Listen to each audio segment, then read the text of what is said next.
how do we find the argument of a complex number? Now remember, the argument of a complex number is basically the angle that the complex number makes with the positive real axis. That's basically the positive x-axis on our argon diagram. Now there's two things that we need to know. Okay, I'll call this value alpha. That will be an angle. It will be the tan inverse of the modulus of the imaginary part of our complex number divided by the real part of the same complex number. Right? This modulus symbol just basically says, hey, drop any negatives, whether that negative be in the imaginary part or the real part of the complex number. Now, the second thing that we need to remember is basically this diagram, right? We draw our axes, and depending on where our complex number is, whether it's the first, second, third, or fourth quadrant, right, we will change the formula for our argument of set. All right.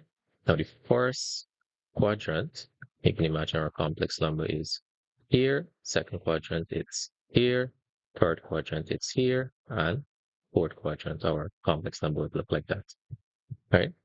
The diagrams that or the setups that we need to remember would be the first quadrant, it just go from the remember the positive real axis, we're going up to the complex number itself, right? Because we're going in the anti-clockwise direction, that will just be positive alpha.